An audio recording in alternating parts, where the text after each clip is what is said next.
ஜனாதிபதி அனுரகுமார திசாநாயக்க நேற்றைய தினம் மாத்தளை பகுதியில் ஆற்றிய உரை யாருக்கான மறைமுக எச்சரிக்கை? இன்றைய நாள்ல இதுதான் ஒரு பேசு பொருளா மாறியிருக்கு. டிட்வா சூறாவளியால சேதமடைந்த மத தலங்களை புனரமைப்பதற்கான கட்டி எழுப்புவோம் ஒன்றிணைந்த உறுதியுடன் தேசிய வேலை திட்டத்தோட ஆரம்ப நிகழ்வு ஜனாதிபதி தலைமையில நேற்று ஆரம்பமானது. இறுதியா ஜனாதிபதி தைப்பொங்கல் நிகழ்வுகளுக்காக வடக்குக்கு விஜயம் மேற்கொண்டிருந்த நிலையில அவருடைய உரை இப்போ வரைக்குமே பெரிய சர்ச்சைகளை ஏற்படுத்தி இருக்கு. இவ்வாறான ஒரு பின்னணியில தான் நேற்றைய தினமும் அவருடைய உரை தமிழ் மக்களுக்கு, முக்கியமா மலையக தமிழ் மக்களுக்கு நிறைய விஷயங்களை சொல்லியிருந்தது. அதன்படி நேற்றைய தினம் அவர் ஆற்றிய உரையில டிட்வா புயலால சேதமடைந்த அனைத்து மதத்தளங்களும் அவற்றினுடைய தொல்லியல் பெருமதியை பாதுகாக்கும் வகையில மறுபடியும் கட்டி எழுப்பப்படும் அப்படின்னும், முதலாம் தரத்திற்கான புதிய கல்வி மறுசீரமைப்புகள் 29ஆம் தேதி ஆரம்பிக்கப்படும் அப்படின்னும், 13 வருட கல்வியை நிறைவு செய்யாமல் எந்த பிள்ளையும் பாடசாலையை விட்டு வெளியேறக்கூடாது அப்படிங்கிற விடயங்கள் தொடர்பாகவும் பேசியிருந்தார்.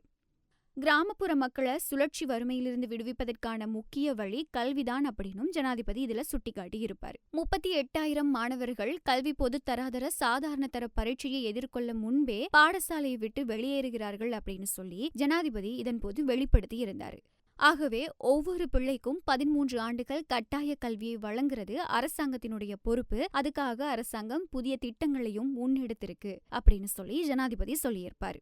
இந்த உரையில மிக முக்கியமாக மத்திய மலைநாட்டை பாதுகாத்த முன்னேற்ற புதிய அதிகார சபை நிறுவப்படும். வரலாற்றில் முதல் முறையாக இந்த பிப்ரவரி மாதத்தில் தோட்டத் தொழிலாளர்கள் 1750 ரூபாய் நாளாந்த சம்பளம் பெறுவார்கள் என்ற விடயம் இப்போ பேசு பொருளா மாறியிருக்கு.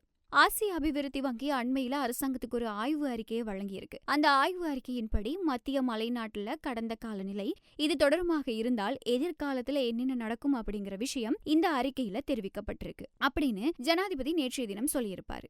மத்திய மலைநாட்டில் இருக்கக்கூடிய பல நீர்த்தேக்கங்கள் வண்டல் மண்ணால் நிரம்பி வருவதாகவும் இந்த அறிக்கையில சுட்டிக்காட்டப்பட்டிருக்கு. ஆகவே மத்திய மலைநாட்டை பாதுகாக்க ஒரு சட்டத்தை இயற்றவும் அதன் கீழே ஒரு அதிகார சபையை நிறுவவும் அரசாங்கம் தீர்மானிச்சிருக்கு. மத்திய மலைநாட்டில் இருக்கக்கூடிய அனைத்து நிறுவனங்களையும் ஒருங்கிணைத்து ஒரு புதிய அதிகார சபை நிறுவப்படும் அப்படின்னும், மத்திய மலைநாட்டை முழுமையா மீட்டெடுக்கக்கூடிய வேலை திட்டத்தை அரசாங்கம் வெகு விரைவாக மேற்கொள்ள முடிவு செஞ்சிருக்கு அப்படின்னும் ஜனாதிபதி சுட்டிக்காட்டி இருப்பாரு.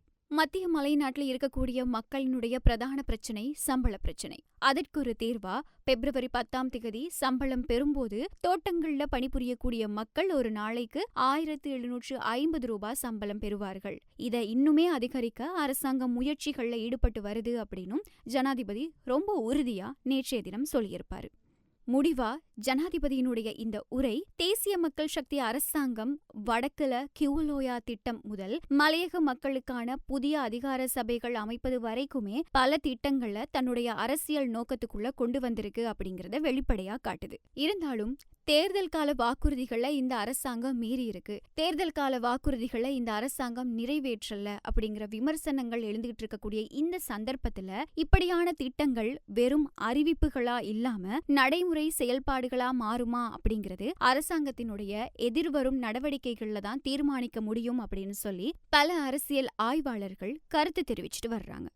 எது எப்படி இருந்தாலுமே கூட ஜனாதிபதி மாத்தளை பகுதியில நேற்றைய தினம் ஆற்றிய இந்த உரை வடக்கில் பேசிய விடயங்களையும் வடக்குல அரசாங்கம் கொண்டு வரக்கூடிய புதிய அபிவிருத்தி திட்டங்களையும் இப்போ விமர்சிச்சிட்டு இருக்கக்கூடிய தரப்புக்கு ஒரு எச்சரிக்கையா இருக்கா அப்படிங்கிற கேள்விகளும் இப்போ எழுந்துட்டு இருக்கு.